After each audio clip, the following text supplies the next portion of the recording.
Hello friends, study with bank के current affair session में आपका स्वागत है। ये current affair SSC, banking, railway, state PCS, CDS, CPF, NDA और अदर कॉम्पिटिटिव एग्जाम आदि में सहायक होंगे। आज की डेट है 28 सितंबर 2021। तो चलिए आज का करंट अफेयर शुरू करते हैं। आज का पहला प्रश्न है, विश्व पर्यटन दिवस निम्न में से किस दिन मनाया जाता है? ऑप्शन ए 12 मार्च, ऑप्शन बी 27 सितंबर, ऑप्शन सी 19 जुलाई, ऑप्शन डी 22 अप्रैल। देखिए, प्रतिवर्ष जो है 27 सितंबर को विश्व पर्यटन संगठन की स्थापना को चिन्हित करने हेतु विश्व पर्यटन दिवस का आयोजन किया जाता है। विश्व पर्यटन संगठन की स्थापना इसी दिन वर्ष 1980 में वैश्विक स्तर पर सामाजिक, सांस्कृतिक, राजनीतिक और आर्थिक मूल्यों और अंतर्राष्ट्रीय समुदाय के विकास में पर्यटन की भूमिका को रेखांकित करने के उद्देश्य से की गई थी।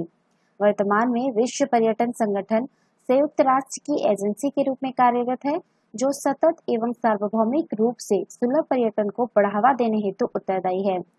बीते वर्ष महामारी के कारण 90% विश्व धरोहर स्थल बंद हो गए थे, जिसके परिणाम स्वरूप ग्रामीण समुदायों के अधिकांश युवा बेरोजगार गए। कई विशेषज्ञ मानते हैं कि विकासशील देशों में गरीबी का मुकाबला करने हेतु पर्यटन क्षेत्र एक महत्वपूर्ण उपकरण के तौर पर कार्य कर सकता है।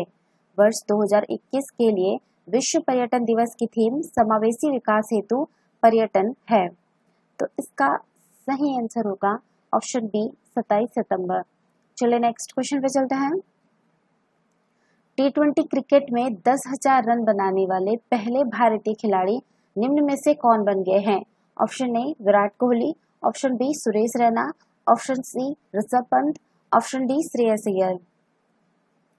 देखिए, विराट कोहली ने 26 सितंबर को मुंबई इंडियंस के खिलाफ जारी मैच में इतिहास रच दिया है।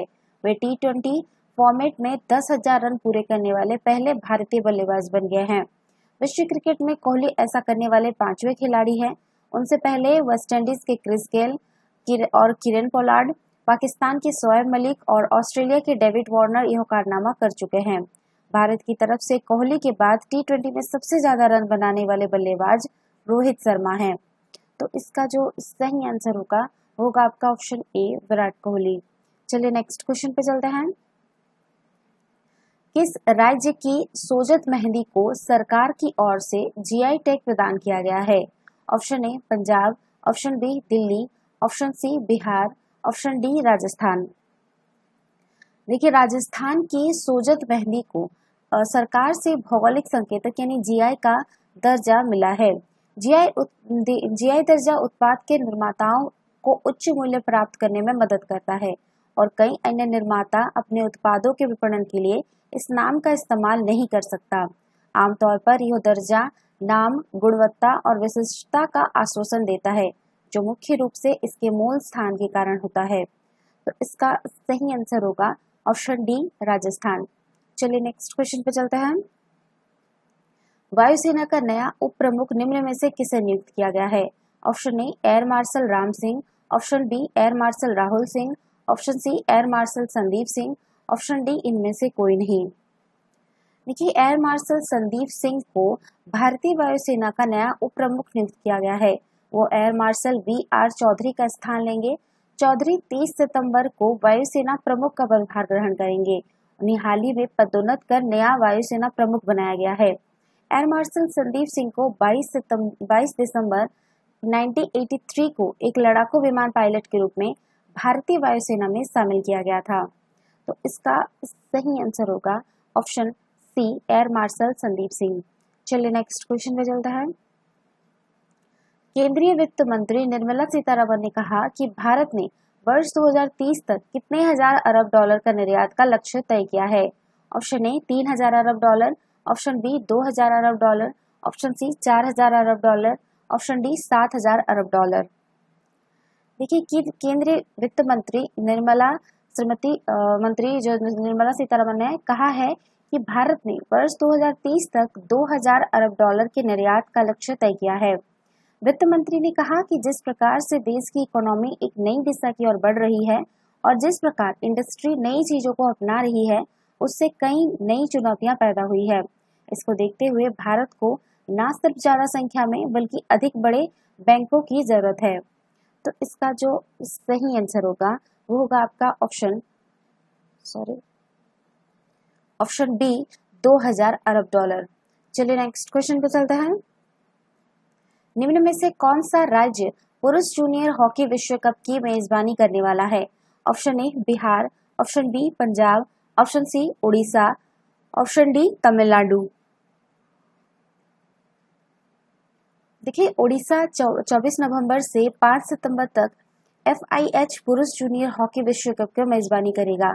मुख्यमंत्री नवीन पटनायक ने इसकी घोषणा की।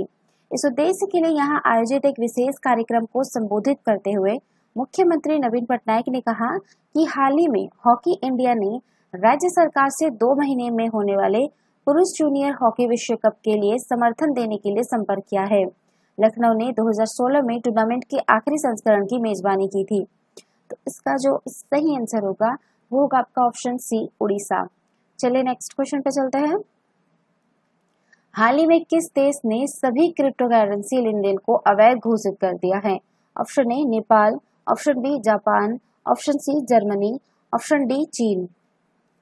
देखिए चीन के केंद्रीय बैंक ने बिटकॉइन सहित अन्य वर्चुअल करेंसी के लिए किए गए लेन देन को अवैध घोषित कर दिया है। चीन ने अधिकृत डिजिटल मनी के उपयोग को हतोत्साहित करने के लिए यह कदम उठाया है। साल 2013 में चीनी बैंकों द्वारा क्रिप्टो करेंसी को संभालने पर प्रतिबंध लगा दिया गया था, लेकिन सरकार ने इस साल फिर रिमाइंडर जारी किया है। भारतीय रिजर्व बैंक इस साल के अंत तक डिजिटल करेंसी का मॉडल ला सकता है। केंद्रीय बैंक के डिप्टी गवर्नर टी रविशंकर ने कहा कि केंद्रीय बैंक डिजिटल करेंसी पेश करने की संभावनाओं को आकलन कर रहा है। तो इसका सही आंसर होगा ऑप्शन डी चीन। चलिए नेक्स्ट क्वेश्चन पर चलते हैं। हाल ही में भारतीय वनस्पति सर्वेक्षण ने अपने नए प्रकाशन प्लांट डिस्कवरी 2022 में देश की वनस्पतियों में कितने नई प्रजातियां जोड़ी है? Option A 267, option B 367, option C 117, option D 407। देखिए हाल ही में भारतीय वनस्पति सर्वेक्षण ने अपने नए प्रकाशन प्लांट डिस्कवरी 2020 में देश की वनस्पतियों में 267 नई प्रजातियां जोड़ी है। इससे पहले जैव विविधता पर संयुक्त राष्ट्र सम्मेलन ने वर्ष 2030 तक प्रकृति का प्रबंधन करने के लिए विभिन्न स्रोतों से विकासशील देशों को अतिरिक्त 200 बिलियन अमेरिकी डॉलर देने की मांग की थी। तो इसका जो सही आंसर होगा वो होगा आपका ऑप्शन ए 267। चलिए नेक्स्ट क्वेश्चन पे चलते हैं।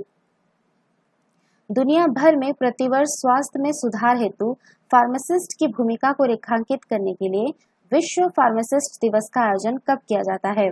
ऑप्शन ए 22 सितंबर, ऑप्शन बी 23 सितंबर, ऑप्शन सी 24 सितंबर, ऑप्शन डी 25 सितंबर। देखिए दुनिया भर में प्रतिवर्ष 25 सितंबर को स्वास्थ्य में सुधार हेतु फार्मासिस्ट की भूमिका को रेखांकित करने के लिए विश्व फार्मासिस्ट दिवस का आयोजन किया जाता है। वर्ष 2021 के लिए विश्व फार्मासिस्ट दिवस की थीम है pharmacy always trusted to your health. दुनिया भर में फार्मासिस्ट आम लोगों को बेहतर दवाएं प्राप्त करने में मदद करते हैं और उन्हें स्थानीय स्तर पर चिकित्सीय सलाह भी प्रदान करते हैं। इंटरनेशनल फार्मास्यूटिकल फेडरेशन, जो कि फार्मासिस्ट और फार्मास्यूटिकल्स वैज्ञानिकों के राष्ट्रीय संघों का वैश्विक महासंघ है, 25 सितंबर 1912 को अस्तित्व में आया था। विश्व फार्मासिस्ट दिवस की स्थापना वर्ष 2009 में इस्तांबुल, तुर्की में world Congress of pharmacy and pharmaceutical sciences में इंटरनेशनल फार्मास्यूटिकल्स फेडरेशन काउंसिल द्वारा की गई थी। तो इसका जो सही आंसर होगा वो होगा आपका ऑप्शन डी 25 सितंबर। चलिए नेक्स्ट क्वेश्चन पे चलते हैं। 26 सितंबर 2021 को देश भर में समाज सुधारक और शिक्षाविद ईश्वर चंद्र विद्यासागर की कौन सी जयंती मनाई गई? Option A 200, option B 201, option C 202, option D 203। देखिए 26 सितंबर 2021 को देश भर में समाज सुधारक और शिक्षाविद ईश्वर चंद्र विद्यासागर की 201वीं जयंती मनाई गई। ईश्वर चंद्र विद्यासागर का जन्म जो है वो आपका 26 सितंबर 1820 को पश्चिम बंगाल के गांव में हुआ था। उनकी पुस्तक बोर्नो पोइचोय को आज भी बांग्ला भाषा में बांग्ला भाषा के अक्षर सीखने के लिए एक परिचयात्मक पुस्तक के रूप में उपयोग किया जाता है। यह उनके अथक संघर्ष का ही परिणाम था कि भारत की तत्कालीन सरकार ने वर्ष 1856 में विधवा पुनर्विवाह अधिनियम पारित किया। अन्य समाज सुधारकों के विपरीत ईश्वर चंद्र विद्यासागर ने समाज को भीतर से बदलने की कोशिश की और इसी के परिणाम स्वरूप बंगाल के रूढ़िवादी हिंदू ब्राह्मण समाज में विधवा पुनर्विवाह की शुरुआत हुई। 26 जुलाई 1891 को 70 वर्ष की उम्र में कलकत्ता में उनका निधन हो गया। तो इसका जो सही आंसर होगा वो होगा आपका ऑप्शन बी 201। तो ये था आज के करंट अफेयर। वीडियो पसंद आए तो लाइक, शेयर और कमेंट करना ना भूलें। साथ ही साथ चैनल को सब्सक्राइब करना ना भूलें। Thanks for watching. Have a nice day. Take care.